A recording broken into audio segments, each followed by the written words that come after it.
Ei pessoal, vamos começar mais uma aula do tema conflito e negociação. A primeira parte a gente vai falar de comunicação e habilidade interpessoal. Bom, a primeira coisa que a gente vai ver é o processo de comunicação. Aqui tem uma fala do Peter Drucker que é muito interessante, é muito real, né? As pessoas são contratadas pelas suas habilidades técnicas, mas são dispensadas pelas suas habilidades comportamentais. E isso é pura verdade. Então, vejam mais uma vez aí a importância desse olhar para a gestão de pessoas, para as pessoas e para o comportamento dessas pessoas. Bom, no processo de comunicação, a gente tem algumas etapas. Nós temos dois agentes principais, o emissor e o receptor, certo? E um processo cíclico por meio de canais de comunicação. O emissor, ele tem alguma mensagem que ele gostaria de passar para o receptor. E aí ele precisa identificar o quê? Qual é a mensagem que ele quer passar, codificar essa mensagem e codificar essa mensagem. Vai ser um texto em português, vai ser um desenho, né? O que eu quero dizer, eu vou dizer como. Escolher um canal para que essa codificação passe e chegue até o receptor e o receptor consiga decodificar a mensagem. Só que no meio disso tudo existem os ruídos. Vários são os ruídos, né? Então, quais poderiam ser alguns ruídos? A diferença de idioma, por exemplo, é um ruído. Baixo nível de escolaridade pode ser um ruído. Então, e a partir da mensagem decodificada, o receptor dá o retorno que o emissor está aguardando, tá certo? Então, em termos de canal, a gente tem canais formais e canais informais. Os canais formais, eles são aqueles que são estabelecidos pela organização para que sejam transmitidas diferentes tipos de informação de comunicação. E os informais são aqueles criados espontaneamente para suprir as necessidades de respostas individuais. Então vamos imaginar, a organização tem um grupo de WhatsApp, mas aí as pessoas do RH, do setor, resolveram fazer um grupo de WhatsApp.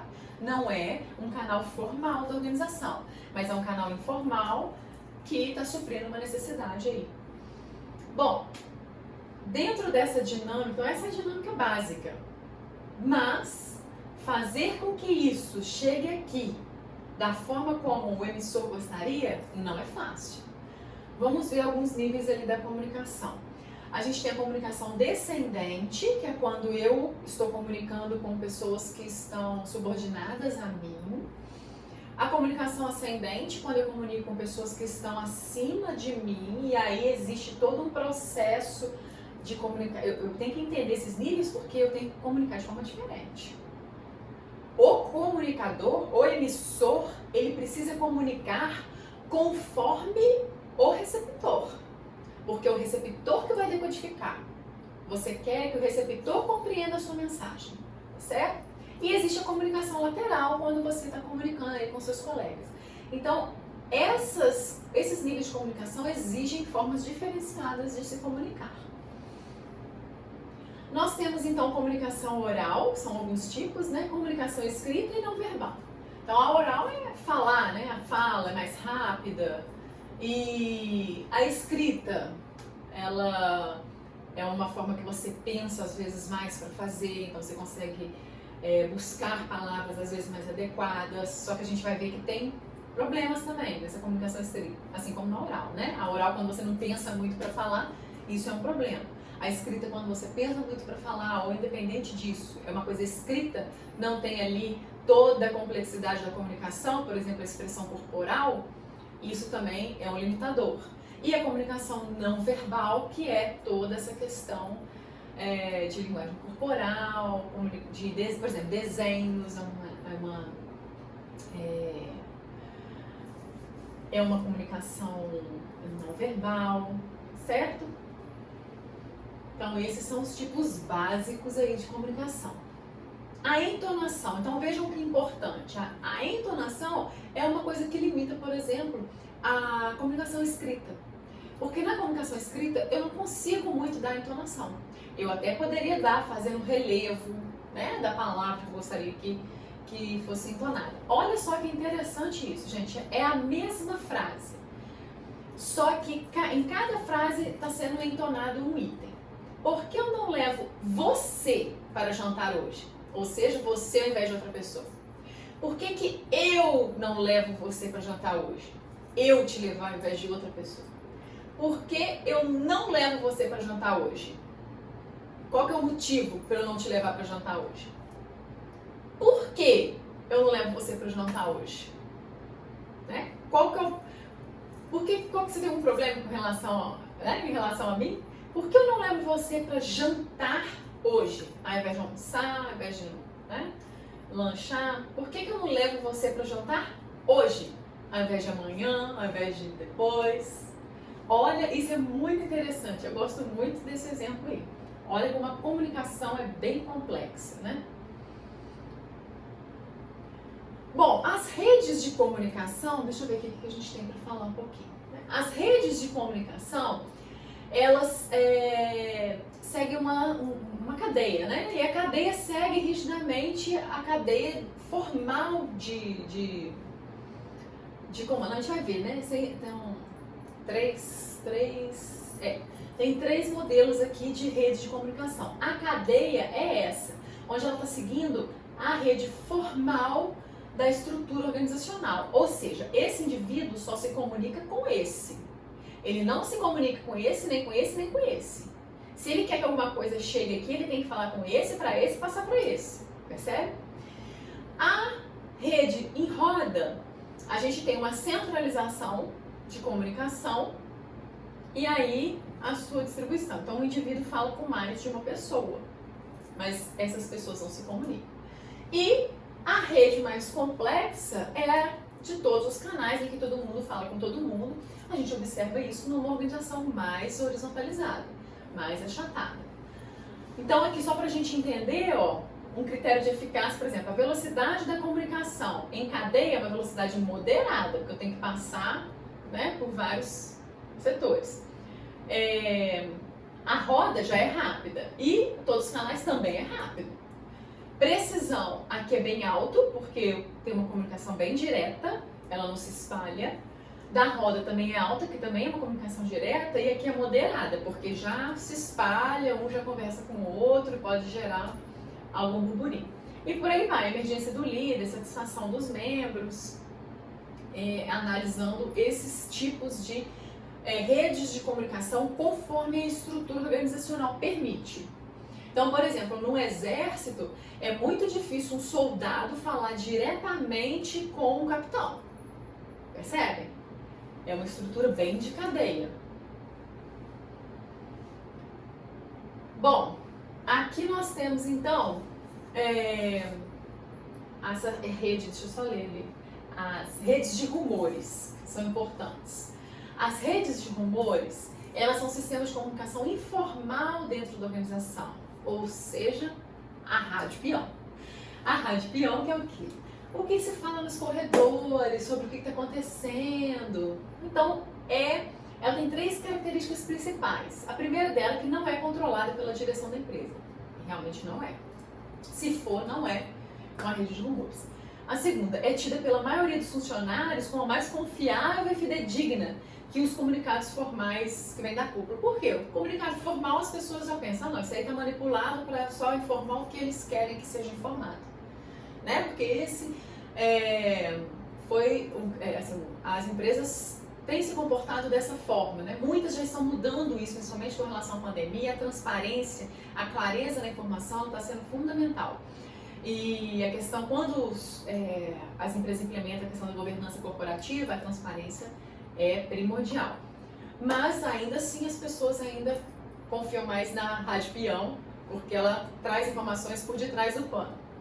A terceira é que ela é amplamente utilizada para servir os interesses pessoais dos que a integram. Então, é ali um bate-papo para salvaguardar aquelas pessoas ali e para pensar em algo coletivo para aquelas pessoas. Os rumores emergem como reação a situações importantes para as pessoas, quando há ambiguidade e sob condições que lhes despertam ansiedade. Então, por exemplo, pandemia. O que a nossa empresa vai fazer? Será que a nossa empresa vai fechar? Será que não? Vamos começar a conversar. O fulano, você está sabendo de uma coisa? O ciclano, você está sabendo de uma coisa? Fala aqui pra gente. Então, quando surge algo, né, uma situação importante, que as pessoas estão sem informação e que pode gerar medo, elas vão buscar esse movimento de rede de rumores. Então, quais são as sugestões para reduzir as consequências negativas dessa rede? Porque terminar com ela é impossível. No RH não precisa nem gastar energia com isso, porque são pessoas, elas vão se comunicar de forma informal, percebe? Como que a gente pode reduzir essas consequências? Fazendo o quê? Uma comunicação clara, objetiva, permitindo as pessoas tirarem dúvidas, esboçarem a sua opinião, fazerem perguntas, esclarecer o máximo possível, deixar em aberto para que a pessoa retorne caso ela não tenha compreendido, caso surja alguma dúvida. Então esse é um movimento para diminuir consequências negativas dessas redes de rumores. Quando as informações na rede de rumor começam a bater com as informações oficiais, aí passa-se a ter mais confiança nas informações oficiais em relação ao processo que pode estar acontecendo, a qualquer mudança que está acontecendo ali na organização. A comunicação eletrônica, a gente precisa ficar atento. Quais são, por exemplo, as vantagens e desvantagens do e-mail? A vantagem é que é rapidamente escrito e enviado com baixo custo de distribuição, né? Você 2 segundos escreve, pá, a pessoa já recebe. Desvantagem, má interpretação da mensagem. Vocês já viram casos relacionados a isso? Pois é. Comunicação de mensagens negativas, então a pessoa manda o que quer também, qualquer coisa, né? Demanda de tempo no uso do e-mail, então você vai gastar bastante tempo utilizando ali a plataforma. Emoções nos e-mails, então assim, exclamações, letras em caixa alta. O que isso significa? Reticências, o que isso significa? Vocês percebem que isso tem diferentes significados, porque vai depender da forma como a pessoa que está lendo vai interpretar aquilo, vai perceber aquilo? Então esse é o cuidado. Problemas de privacidade, né? Está na rede, então tem esse tipo de problema, uma desvantagem. Vamos ver um pouquinho sobre mensagem instantânea de texto. Então, né, mensagem, WhatsApp, tarará, também é uma maneira rápida e barata, mas são a melhor escolha, né? Para não acumular muita coisa na caixa de e-mail. Você imagina se mandar um e-mail assim, ok, obrigada. E as pessoas mandam, mas também fica assim, mas eu não vou mandar? Ela vai achar que eu não estou agradecida, vai achar que eu não li uma coisa assim. Ou então a gente pede aquela solicitação de leitura, fica aquele negócio acumulando na caixa de entrada. Então mensagem de texto também, tá, ok, obrigada, valeu, simbologias. Então software para network, né? A gente tem Facebook, MySpace, LinkedIn, Xing, Zoom, Info, acho que nem muito utilizado. Hoje já existem outras. O Instagram não acho muito que é para network, sim, mas pode ser que sim, né? O WhatsApp. O WhatsApp entra naquele anterior da mensagem instantânea. Blogs e Twitter ainda é uma forma de comunicação, a gente não pode negar. O Twitter ainda é mais usado, o blog eu acredito que já seja menos usado atualmente, né? E a videoconferência, onde a gente consegue então ter uma simulação de contatos reais, né? Então é uma tecnologia que ela auxilia quando não é possível realmente as pessoas se encontrarem fisicamente, que é o que está acontecendo nesse momento. Bom, quais são as barreiras à comunicação? Olha, tem várias barreiras, né? A filtragem, a forma como as pessoas vão fazer o filtro das informações que estão sendo comunicadas. A percepção seletiva também, então fiz o filtro e seleciono o que eu quero entender, o que eu não quero entender, o que eu quero ouvir, o que eu não quero ouvir. Não é assim? Sempre em qualquer conversa, igual vocês aqui, eu estou falando na aula, vocês vão selecionar aquilo que mais interessa a vocês do que eu estou falando. E aí vão tirar suas próprias conclusões e percepções. Sobre a carga de informação, ou seja, muita informação é uma barreira. Por quê? A mensagem importante que você gostaria de passar, às vezes a pessoa não vai se atentar porque ela tem muita informação. E aí ela não está sabendo colocar prioridade em qual informação é mais relevante. Emoções é uma barreira também. Se eu estou num dia para baixo e você manda às vezes um e-mail com muita caixa alta, muita exclamação, eu posso interpretar que você está me ofendendo, que você está gritando comigo. Tem gente que fala, não mandou e-mail gritando. Como que mandou e-mail gritando? Já é. Mas é a percepção do indivíduo e isso precisa ser levado em conta. É por isso que eu sempre falo, feedback de processo seletivo é pessoalmente. Nada de escrever e-mail, nada de registrar em lugar nenhum. É pessoalmente com 2 pessoas do RH. Porque tudo que você falar ali pode se virar contra você. Em processos contra a seleção, tá? Idioma. O idioma é uma barreira, a gente já comentou. O silêncio. Então eu falo um negócio que a pessoa não responde. Por isso que as pessoas respondem, ok, obrigado no e-mail. Porque se dá o silêncio, né? Medo. O medo da pessoa falar uma coisa errada, não ser assertiva, às vezes ela não fala e aí não comunica direito, a coisa se perde. Diferenças de gênero, as pessoas de diferentes gêneros tendem a se comunicar de forma diferente porque tem um processo de socialização diferente, mas cada indivíduo também tem. Isso é uma categorização possível. Comunicação politicamente correta, ou seja, falar o que se deve ser dito e não efetivamente o que era necessário ser dito, né? Bom, então a gente tem aqui outras, né? Continuando aqui, outras barreiras. Culturas de alto contexto e de baixo contexto. Culturas de alto contexto, a comunicação depende do contexto e as mensagens utilizam indícios não verbais e sinais sutis. Então a China é um local de comunicação de alto contexto, né? Que um movimento assim, um movimento assado significa muita coisa. Então a gente tem que se atentar a isso se a gente for pensar na comunicação global, em termos globais. Então a comunicação eficaz, ela é difícil mesmo sob condições ideais, né? Os fatores multiculturais podem aumentar aí as barreiras de comunicação. Então, barreiras culturais, semânticas, causadas pelas conotações, causadas pelas diferenças de entonação, pelo diferente nível de tolerância ao conflito e métodos para resolvê-lo. Então, assim, em termos de comunicação global, existem muitas barreiras que precisam ser olhadas. Teve uma época que estava muito em voga estudar mandarim, por causa da China. Só que o estudar mandarim não são só os símbolos, enfim, tem toda uma gestualidade corporal que também faz parte da comunicação e que para eles é muito relevante. Então, isso precisa ser considerado. Aí coloquei como curiosidade aqui, né, alguns gestos aí, o que eles representam no mundo, depois vocês dão uma olhadinha. É mais uma curiosidade mesmo. Quais são as implicações para os gestores da questão da comunicação? Relação entre comunicação e satisfação. Quanto menor a incerteza, maior a satisfação e também quanto menor a incerteza, menor é a chance de se ter uma reação de resistência às mudanças. Certo? Existem outros fatores, são 5 fatores relacionados à reação individual à mudança, mais a incerteza à mudança. Quanto menor a distorção na comunicação, mais os funcionários compreenderão as metas, o feedback e outras mensagens. Então, assim, uma comunicação clara, ela gera impacto na produtividade, percebe?